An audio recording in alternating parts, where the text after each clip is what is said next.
विष्णु, तुम्हारे भक्त प्रहलाद ने मुझसे मेरे पुत्र तो छीन लिए, पर उसे ज्ञात नहीं कि मैं अपनी हार तो स्वीकार कर सकता हूं, पर उसे भूल नहीं सकता।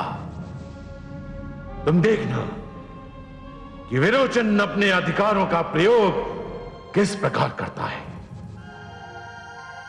प्रहलाद ने जिस प्रकार मेरे पुत्रों से मुझे पराजित करवाया, ठीक उसी प्रकार अब मैं भी उसी के पुत्रों से उसे पराजित करूंगा।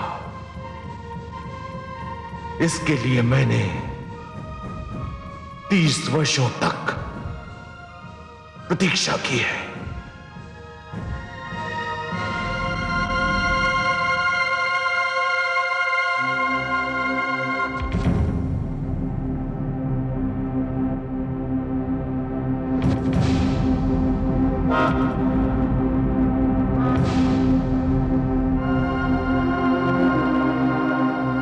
राजकुमार विरोचन सभागार में पधार रहे हैं।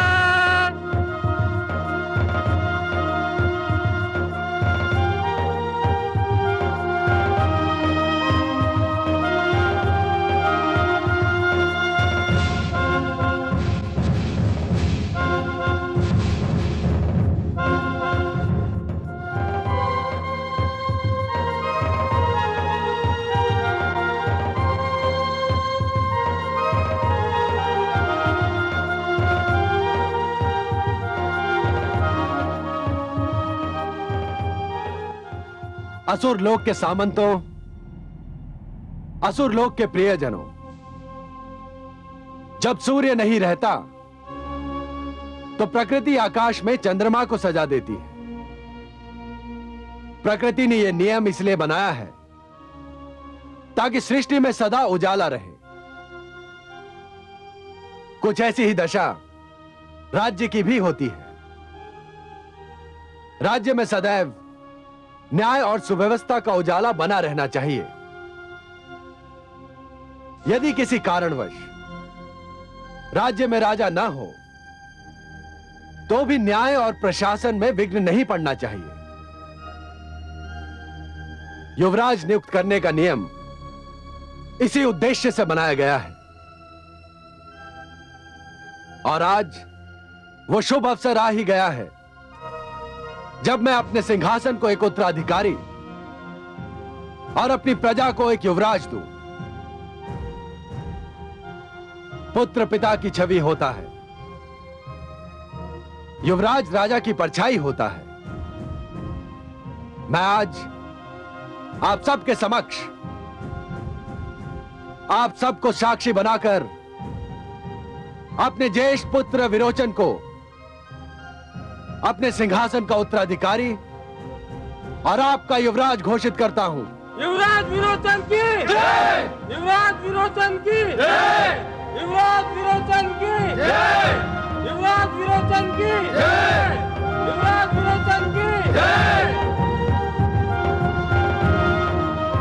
ओम रत्नै कल्पितमासनं विमजलै स्नानं च दिव्याम्बरां नानारत्न विभूषितां मृगदा मोदाङ्कितं चन्दनं जाति चम्पकबिल्वपत्रचचितं पुष्पं च धूपं तदा दीपं देवदयानिधे पशुपते अलकल्पितं पूर्णां सौवर्णे मणिकण्डितरत्नचित्ते पात्रे दुतं पायसं स्वम्। ॐ स्वस्ति न इन्द्रो बृहस्पतिः स्वस्ति न पूषा विश्वदेवाः स्वस्ति नस्तु। ॐ रत्ने कल्पितमासनं विमजलै स्नानं च दिव्याम्बरं नानारत्नविभूषितां मृगदा मोदाङ्कितं चन्दनं जाति चम्पकबिल्वपत्रचचितं पुष्पं च धूपं तथा दीपं देवदयानिधे पशुपते अलकल्पितं पूर्णां सौवर्णे मणिकण्डितरत्नचित्ते पात्रे दुतं पायसं भक्तं पञ्चविधि पयोदुतं रम्भाफलं पानकं शाकानायमयुज्जलम्। यशस्वी भाव।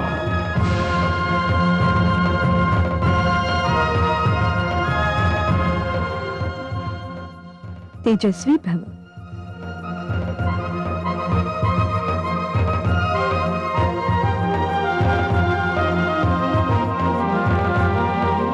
दीर्घायु भव पौत्र।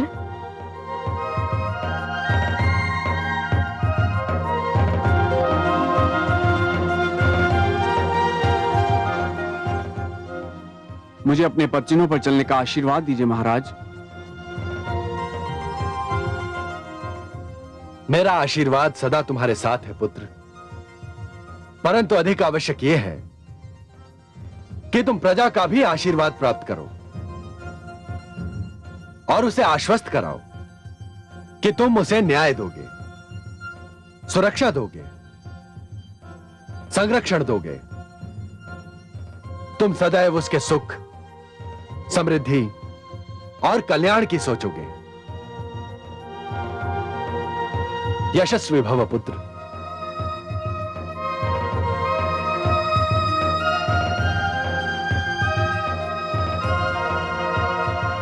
असुर लोक के प्रियजनों, मैं वचन देता हूं, मैं असुर लोक की महानता और कीर्ति बनाए रखने के लिए सदैव अपने उन अधिकारों का प्रयोग करूंगा जो मुझे युवराज होने के नाते दिए गए हैं।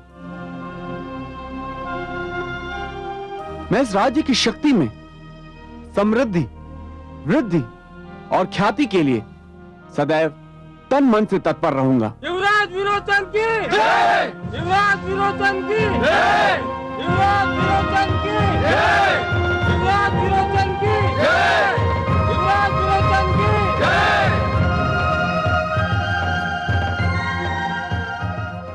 पुत्र विरोचन, मैंने तुम्हें जन्म अवश्य दिया है, किंतु तुम्हें शिक्षा गुरुदेव शुक्राचार्य ने दी है।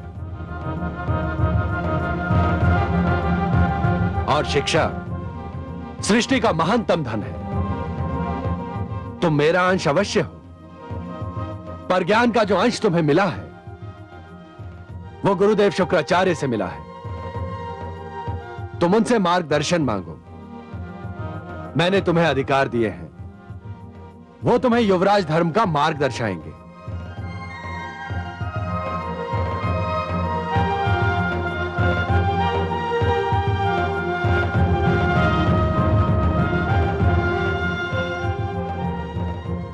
हे महान गुरु, हे विद्या मूर्ति, हे ज्ञान और नीति के महानतम ज्ञाता, मेरा मार्गदर्शन कीजिए और मुझे बताइए कि मैं अपने युवराज जीवन का शुभारंभ किस प्रकार करूं। प्रिय शिष्य, तुम आखेट से अपने इस नए पद का शुभारंभ करो। आखेट से? हे गुरुदेव, इस महान पद का आरंभ एक ऐसी क्रिया से क्यों हो जिसका विशेष और प्रमुख अंग है हत्या? महाराज, आखेट राजाओं के गौरव का प्रमुख कारण है। आखेट राजाओं के अधिकार का मुख्य प्रतीक है। लक्ष्य साधना, शत्रु को घेरना, शत्रु को भयभीत करना आखेट के अंग है। आखेट युद्ध का अभ्यास होता है। युद्ध का एक छोटा सा रूप है। होता है गुरुदेव, अवश्य होता है, परंतु एक निर्दोष और असहाय पशु की हत्या भी आखेट का मुख्य अंग होता है। तो क्या हुआ महाराज? जीवा जीवस्य भोजनम, जीवी जीव का भोजन होता है। पशु भी तो एक दूसरे की हत्या करते हैं। जब उनमें दोष नहीं तो आखेट में क्या दोष है? हे गुरुदेव, पशु एक दूसरे की हत्या करते हैं अपना आहार प्राप्त करने के लिए, परंतु आपने स्वयं कहा जीवा जीवस्य भोजनम। प्रकृति ने एक पशु को दूसरे पशु का आहार बनाया है, परंतु आहार के लिए पशु की हत्या करना और अपने मन बहलावे के लिए पशु की हत्या करने में अंतर है। नहीं राजमाता, नहीं। राजा यदि न्याय देता है तो दंड भी देता है। उचित समय पर विनम्रता का प्रदर्शन करता है तो उचित समय पर कठोरता का प्रमाण भी देता है। राजा में यदि प्रजापालन का गुण होना चाहिए तो एक वधिक की प्रवृत्ति भी होनी चाहिए। आखेट इसी प्रवृत्ति को जन्म देता है। गुरु की आज्ञा का पालन करना मेरा धर्म है और मैं इस आदेश का पालन अवश्य करूंगा। यशस्वी भाव। हे कमल नयन, दैत्य गुरु शुक्राचार्य ये कैसी शिक्षा दे रहे हैं? वो मेरे पौत्र को हत्या और हिंसा का मार्ग दिखा रहे हैं। महादेवी, हिंसा की प्रवृत्ति तो प्राणियों के जीवन प्रणाली में बसी हुई है। मानव समाज जब तक हिंसा से घृणा करने का गुण उत्पन्न नहीं करता, तब तक वो किसी न किसी रूप में हिंसा का प्रयोग करता रहेगा। कभी राज्य के नाम पर, कभी युद्ध के नाम पर, कभी अधिकार के नाम पर और यदि कुछ भी नहीं तो आखेट के नाम पर। महादेवी, जिस दिन मानवीय मन से स्वार्थ नाम का रोग निकल जाएगा ना, उस दिन हिंसा भी समाप्त हो जाएगी और फिर शुक्राचार्य जैसे गुरुओं की आवश्यकता भी समाप्त हो जाएगी। तो क्या पौत्र विरोचन पुत्र प्रहलाद के पदचिन्हों पर नहीं चल पाएगा? महादेवी, जिस प्रकार पहले अंकुर जन्म लेता है, फिर वही अंकुर पौधा बन जाता है, पौधा वृक्ष में परिवर्तित होता है और तब जाकर वृक्ष में फल आते हैं, उसी प्रकार सबसे पहले मन में सुंदर विचारों का जन्म होता है, फिर वही सुंदर विचार मन में भक्ति को जन्म देते हैं और तब जाकर भक्ति जीवन के सुंदर नियम उत्पन्न करती है। महादेवी, प्रहलाद ने जिस भक्ति की प्रवृत्ति को जन्म दिया है, उसे जीवन का नियम बनने में अभी देर है। आसुरी प्रवृत्तियां इतनी सरलता से पीछा नहीं छोड़ेंगी, उन्हें दूर करने में कई पीढ़ियां बीत जाएंगी। महादेवी, असुर राजवंश में हिरण्यकशिपु के अहंकार और प्रहलाद की भक्ति के बीच एक मौन युद्ध चल रहा है। अब देखना यह है कि जीत किसकी होती है, हिरण्यकशिपु के अहंकार की या प्रहलाद की भक्ति की।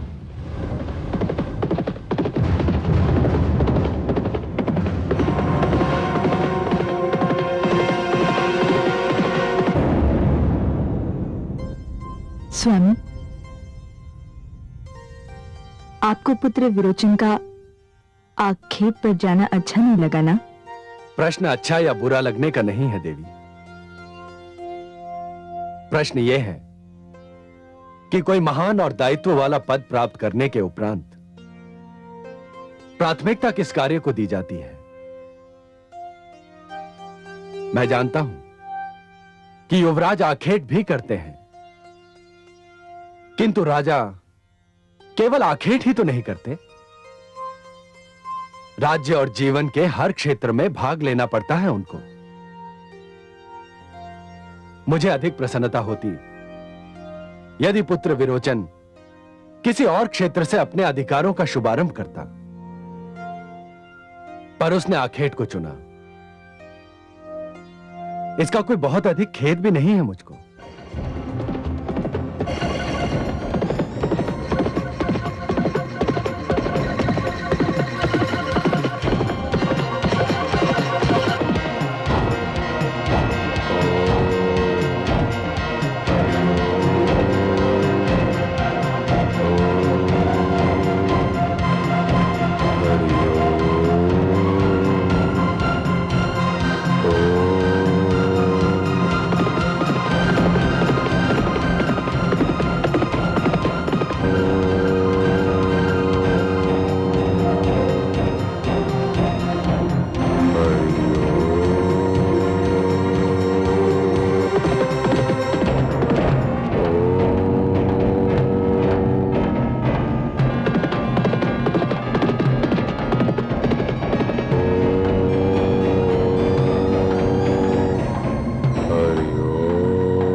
हे आदित्य, हे विष्णु, आपको कोटि कोटि धन्यवाद। आज मेरा पौत्र विरोचन युवराज बन गया है। एक स्त्री के लिए इससे बड़ा सौभाग्य और क्या हो सकता है कि वह अपने ही जीवन में अपने पुत्र को सिंहासन पर विराजमान और अपने पौत्र को युवराज बनते देख ले। आप धन्य है प्रभु, धन्य है आप।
पुत्र प्रहलाद, क्या हुआ माते? आप बहुत घबराई हुई माताश्री, सब कुशल तो है ना? पुत्र, मैं पौत्र विरोचन के युवराज बनने पर भगवान आदित्य को धन्यवाद देने गई थी और मैंने एक भयंकर आंधी को उस ओर उठते देखा जिधर पौत्र विरोचन गया हुआ है। इतनी भयंकर गरज और चमक हो रही थी कि मैं घबरा गई। तो क्या हुआ माते? नहीं पुत्र, ये हंसने की बात नहीं है। मेरा मन बड़ा व्याकुल हो रहा है, कहीं मेरा पौत्र इस आंधी पानी में गिर न जाए। हे ईश्वर! आप दोनों अकारण ही चिंतित हो रही हैं। वो वीर है, बलवान है, इन विपदाओं का सरलता से सामना कर सकता है। और फिर युवराज को तो संकटों का सामना करने का अभ्यास भी होना चाहिए। नहीं पुत्र, यह कोई साधारण झंझावात नहीं दिखाई देता। मुझे बहुत घबराहट हो रही है। स्वामी, मेरा पुत्र किसी विपदा में न पड़ जाए। हाँ पुत्र, वह अकेला गया है। तुम उसकी सुरक्षा के लिए और सहायता के लिए कुछ सैनिकों को भेज दो। नहीं माते, यह उचित ना होगा। क्यों उचित न होगा? राज्य के साधनों का राजभवन के लोगों और राजकुमारों की सुरक्षा के लिए उपयोग करना अच्छी नीति नहीं है। यह विचित्र तर्क है तुम्हारा। तनिक धीरज धरकर सोचिए तो इस तर्क में कोई विचित्रता नहीं। यदि ऐसा किया गया तो सभी सामंतगण राज्य के सुरक्षा साधनों का प्रयोग अपनी सुरक्षा के लिए करना आरंभ कर देंगे। धीरे धीरे अपने चारों ओर सशस्त्र सुरक्षा रखना गौरव और सम्मान का प्रतीक बन जाएगा। इससे एक तो राज्य के राजकोष पर बोझ पड़ेगा और दूसरा राज्य और सामान्य नागरिकों की सुरक्षा की ओर से ध्यान हट जाएगा। सुरक्षा में घिरे हुए राज कर्मचारी प्रजा से दूर होते जाएंगे। परंतु स्वामी, इसका ये अर्थ तो नहीं कि राज परिवार को असुरक्षित छोड़ दिया जाए। राजा और शासक को अपनी सुरक्षा से अधिक प्रजा की सुरक्षा पर ध्यान देना चाहिए महारानी। परंतु विरोचन केवल युवराज ही तो नहीं, हमारा पौत्र भी तो है। अवश्य है। पुत्र का संरक्षक पिता होता है। मैं एक राजा के रूप में नहीं, एक पिता के रूप में भी उसकी रक्षा करना चाहता हूं। जब से आपने आंधी की बात कही, मैं स्वयं अपने पुत्र के लिए चिंतित हूं। मैं स्वयं उसकी सहायता करूंगा, परंतु इस कार्य के लिए राजा के अधिकारों का प्रयोग नहीं करूंगा। आप चिंतित ना हो महारानी, मैं स्वयं जा रहा हूं।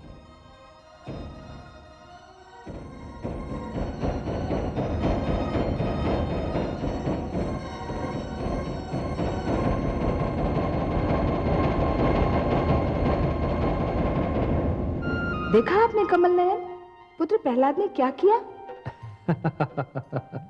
क्या किया महादेवी? पुत्र की रक्षा के लिए इतने भयानक झंझावात में स्वयं राजभवन से निकल पड़ा। तो ये तो बहुत अच्छी बात है। आपको तो प्रसन्न होना चाहिए कि आपके पुत्र ने पितृधर्म का निर्वाह किया। मानती हूँ कमल नयन, परंतु पुत्र प्रहलाद को अपने प्राण संकट में डालने के स्थान पर सैनिकों को सहायता के लिए भेज देना चाहिए था। इस विषय में मैं कयादू और धृति से सहमत हूँ। और इस विषय में मैं आपके पुत्र प्रहलाद से पूर्णतया सहमत हूँ। क्यों? क्यों? सुना नहीं आपने उसका तर्क? उसके तर्क में कितना बल है। महादेवी, राजा केवल अपने पुत्र का पिता नहीं होता, समस्त प्रजा का पिता होता है। समस्त प्रजा की संतान उसकी अपनी संतान होती है। राजा ईश्वर का प्रतिनिधि होता है, इसलिए जिस प्रकार ईश्वर समस्त संसार की रक्षा करते हैं, उसी प्रकार राजा को भी अपनी प्रजा की रक्षा करनी चाहिए। सैनिक और सेना का बल तो प्रजा की रक्षा के लिए, राज्य की रक्षा के लिए और राष्ट्र की सुरक्षा के लिए होता है महादेवी। उनका प्रयोग अपनी सुरक्षा और अपने परिवार की सुरक्षा के लिए करना सर्वथा अनुचित है। शासकों, सामंतों और राज्य कर्मचारियों को सशस्त्र सैनिकों के बीच घिरा हुआ देखकर प्रजा उनके पास जाते डरेगी, और यदि प्रजा उनके पास जाएगी ही नहीं तो प्रजा की विपदा का उन्हें ज्ञान कैसे होगा? और यह तो कोई अच्छी नीति नहीं हुई महादेवी। आपका पुत्र जो कर रहा है वही उचित है। मुझे भी अब अपने पुत्र के तर्क के बल का आभास हो रहा है। वास्तव में राजा बनने के उपरांत भी उसकी विनम्रता में कोई कमी नहीं आई, पर उसे संकट में घिरता पाकर मेरी चिंताएं भी स्वाभाविक हैं। हाँ महादेवी, जानता हूं कि आप नारी हैं, एक माता हैं, और इसीलिए अपने पुत्रों के लिए चिंता करना स्वाभाविक है, परंतु यही तो आपकी महानता का प्रमाण भी है।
मित्र,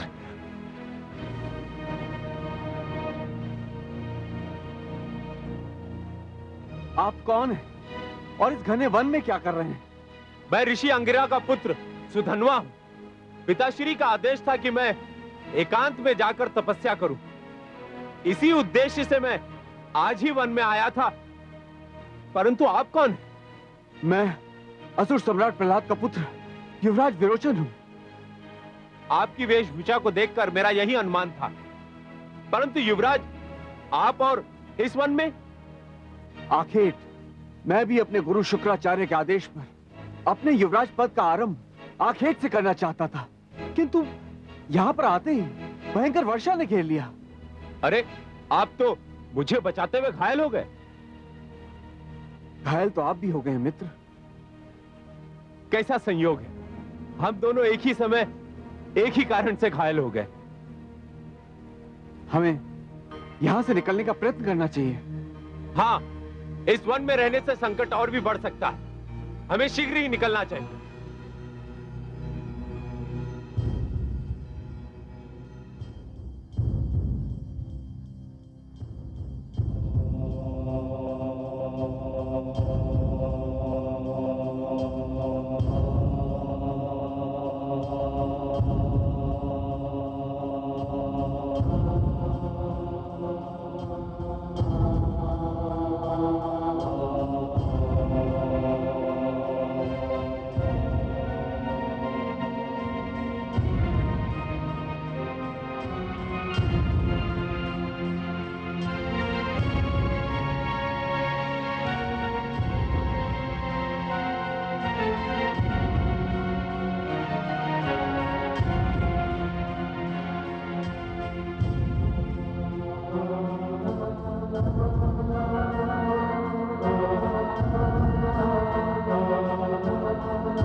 ऋषिपुत्र, वो देखिए, वहां दूर एक कुटिया दिखाई दे रही है।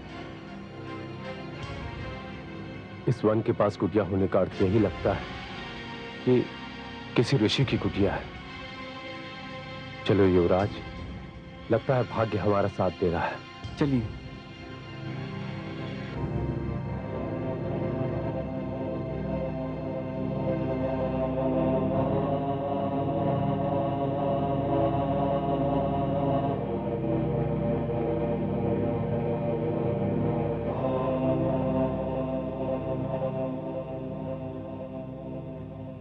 कोई है क्या? इस कुटिया में कोई है? यदि कोई भीतर है तो हमारी सहायता करें।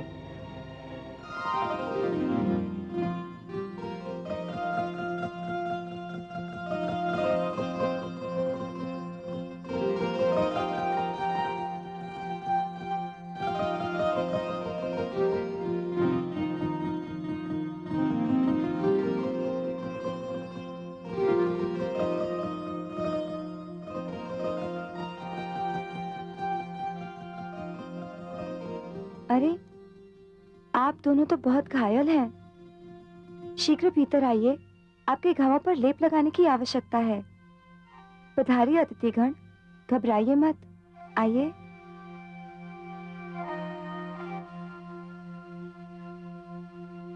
आप दोनों को अब कोई कष्ट नहीं होगा। मैं आपके घावों पर लगाने के लिए लेप ले आती हूँ। सुनिए, मुझे वन सुंदरी का अब तक परिचय प्राप्त नहीं हुआ। ये ऋषि वत्स की कुटिया है और मैं उनकी पुत्री दीपावली हूँ। दीपावली?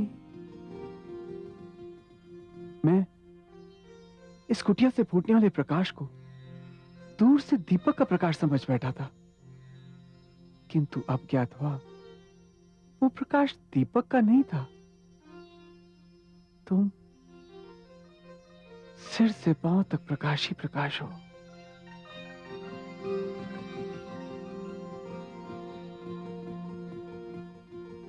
जिसने भी तुम्हारा नाम दीपावली रखा है, बहुत सोच समझ के रखा है। वास्तव में तुम जहां भी होगी वहां उजाला ही उजाला होगा।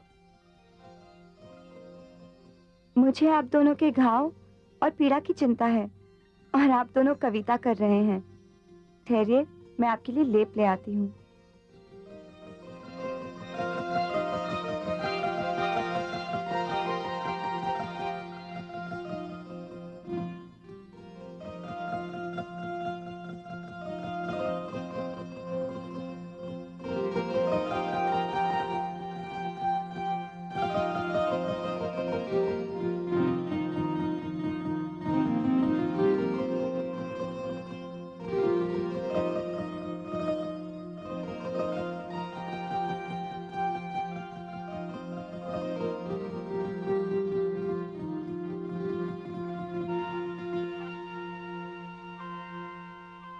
मुझे अब तक अतिथिगण का परिचय मिलने का सौभाग्य प्राप्त नहीं हुआ। बस आप दोनों को देखकर यह अनुमान अवश्य होता है कि आप में से एक राजकुमार और दूसरा ऋषि है, पर इतना जान लेना तो पर्याप्त नहीं। मैं असुर सम्राट प्रहलाद का पुत्र युवराज विरोचन हूं। मैं ऋषि अंगिरा का पुत्र सुधन्वा हूं। अरे, इतने महान व्यक्ति और मेरी इस कुटिया में! मैं तो कल्पना भी नहीं कर सकती थी कि महान विष्णु भक्त और सम्राट प्रहलाद के युवराज और महान योगी ऋषि अंगिरा के सुपुत्र एक साथ मेरी इस कुटिया में पधारेंगे। मुझे तो लगता है कि चंद्रमा और सूर्य दोनों एक साथ मेरी इस कुटिया में उतर आए हैं। मैं अपने भाग्य पर जितना गर्व करूं कम है। देवी, तुम्हारे पिताश्री कहाँ गए हैं? वे वशिष्ठ आश्रम गए हैं युवराज। जब उन्हें ज्ञात होगा कि आप दोनों इस कुटिया में पधारे थे और मुझे आपकी सेवा का अवसर मिला, तो वे भी बहुत प्रसन्न होंगे। पिताश्री को भी अधिक प्रसन्नता होगी जब उन्हें पता चलेगा कि मैं महान ऋषि वत्स के आश्रम हो आया हूँ। परंतु आप इस कुटिया की ओर कैसे आ निकले युवराज? मैं वन में राह भटक गया था। तुम्हारी कुटिया के प्रकाश ने मेरा मार्गदर्शन किया और मेरा भाग्य मुझे यहां ले आया। मैंने भी दूर से जब इस कुटिया को देखा तो मुझे ऐसा लगा कि मेरे कष्ट का निवारण यहीं होगा।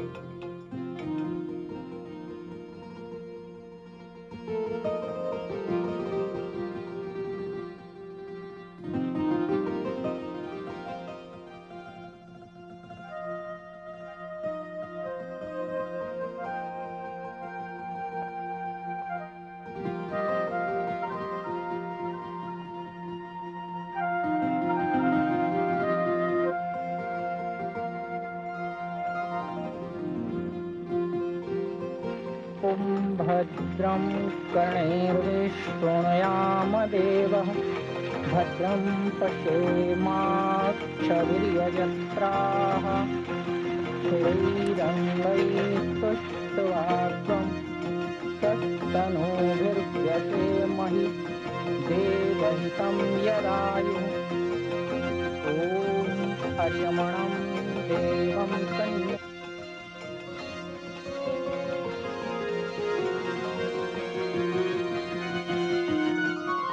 पीड़ा कम हुई युवराज? मैंने पूछा, कम हुई पीड़ा? पीड़ा? कौन सी पीड़ा? घाव की। इन घावों की पीड़ा तो न जाने कहां चली गई। एक नहीं, मीठी सी पीड़ा जाग उठी है और ये पीड़ा कम ना हो तो ही अच्छा है। इस पीड़ा में एक विचित्र सा आनंद मिल रहा है।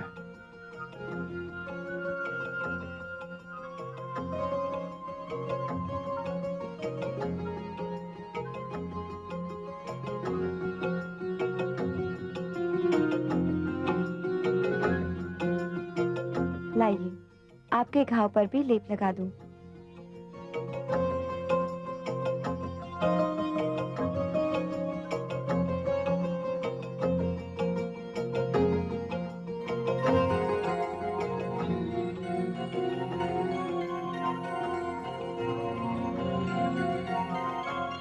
आयुष्मान अस्तु मे पतिरेधन्तां ज्ञातयो मम स्वाहा इदम् अर्यमणे चतुर्दं संवननं तदग्निर्मन्यतामिवः स्वाहा इदमग्नये इदन्नमः। कैसे चांद से पुत्र वधु लाया है मेरा पुत्र। कल्याणमस्तु। हाँ देवी, अब तो हमारे आश्रम की शोभा और भी बढ़ जाएगी।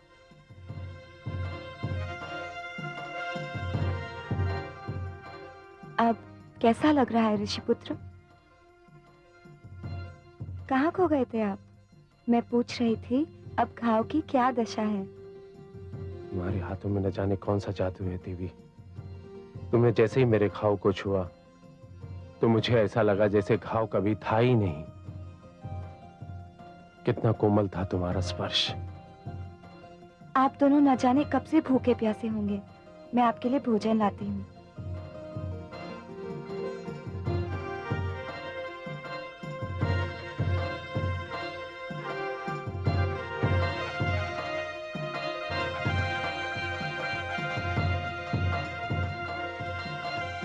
भोजन ग्रहण कीजिए अतिथिगण।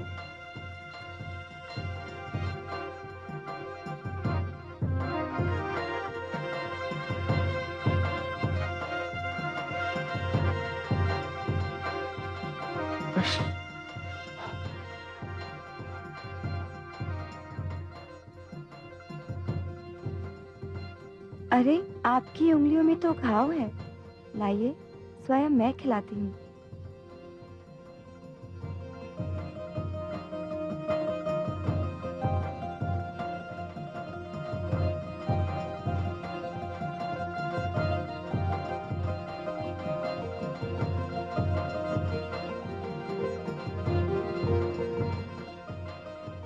आप क्यों नहीं भोजन कर रहे ऋषिपुत्र? आपकी उंगलियों पर तो घाव नहीं। यही तो मैं भी सोच रहा हूं क्या? कि मेरी उंगलियां क्यों घायल नहीं है।